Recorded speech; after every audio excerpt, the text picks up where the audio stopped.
Quick video here on presidential succession. Again, a fairly simple thing, I guess, in some respects, as we would normally consider it, but there have been a few issues surrounding presidential succession, and so it's been clarified in the Constitution since its inception. Basically, there's an amendment to the Constitution that clarified it for us, but again, kind of an unusual thing that seems so simple and yet has become something of a little bit of controversy here and there in our country's history. So basically, when the Constitution was written, and I think this point was made when we were talking about the Constitution, that it's open to interpretation, but what happened is that the president dies in office, and then John Tyler becomes the president of the United States, carries on his duties as if there was nothing wrong, and just the terminology is that the vice president shall act as president, and again, that's a little vague, I suppose. Act as, does that mean you're the president? So again, that's sort of where the 25th Amendment has to come in, and again, we'll touch on that a little bit more. But it also has to do with some issues regarding the vice presidency. And 16 times in our history, the vice presidency spot was vacant. In other words, there was no VP, and the president was standing alone. Fortunately for the United States, in none of those situations did the president die, and so we sort of survived that, I guess, is the way that we may want to look at it. We do have kind of a couple unusual situations that take place. One is with Gerald Ford.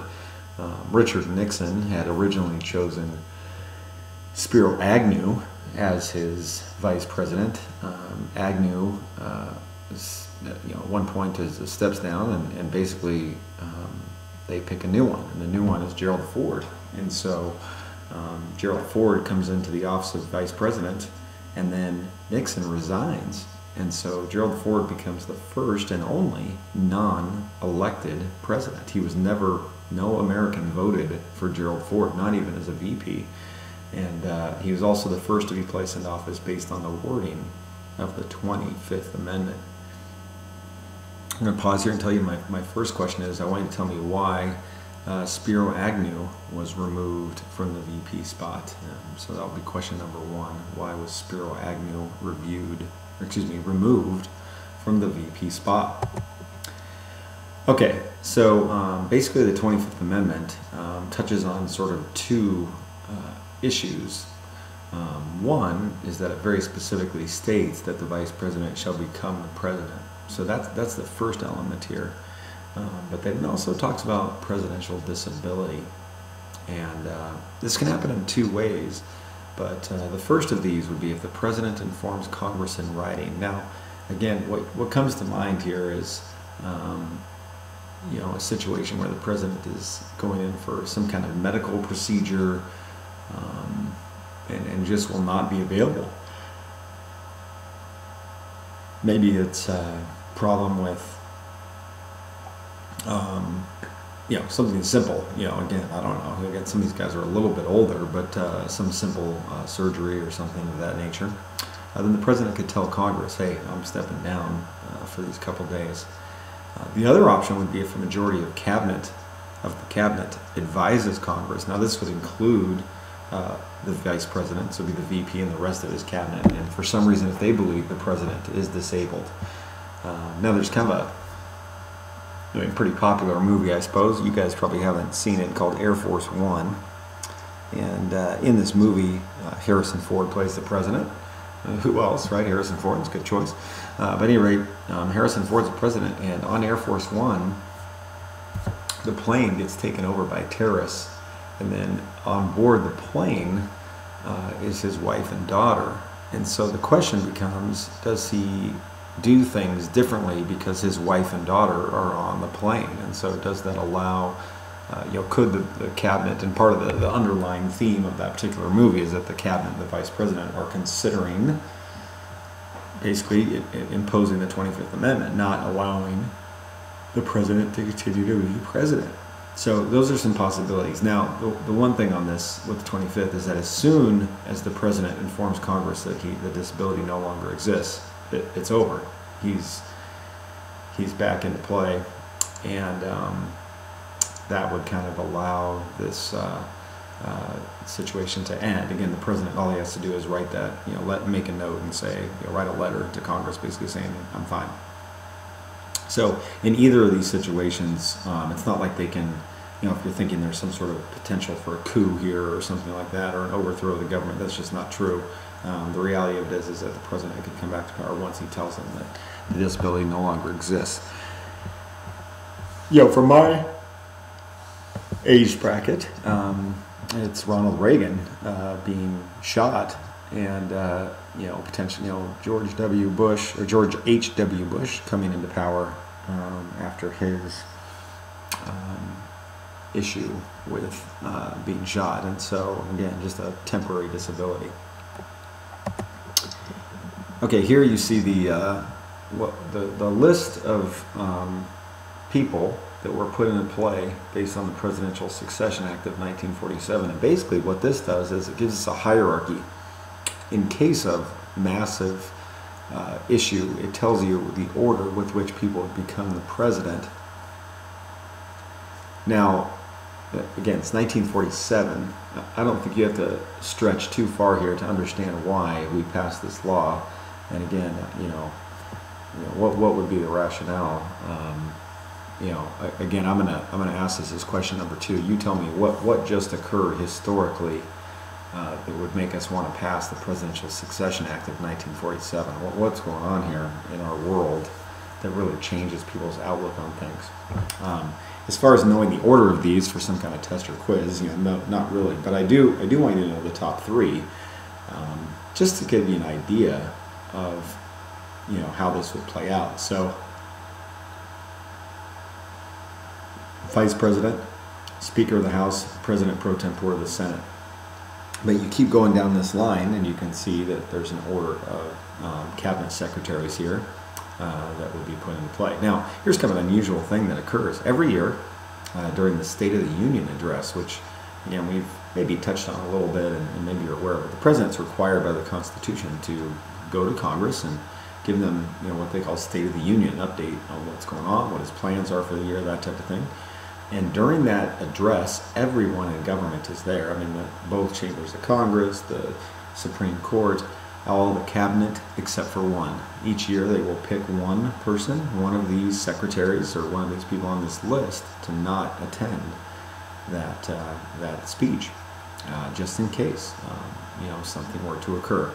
And that just allows everyone to be very clear on who would become the leader. Now, if somebody attacked and wiped out everyone except for one of these, we'd have some problems anyways. But again, that's the concept, is established for that particular purpose. So again, question number 2 is to tell me what's going on in our country, in our world at this time that we would pass a law such as this. And then finally, the vice presidency. And again, the vice presidency is a weird job. And that really, there's only 2 things that they have a responsibility for. One, they're the head of the Senate. They vote in case of a tie. And this leads me to question number 3.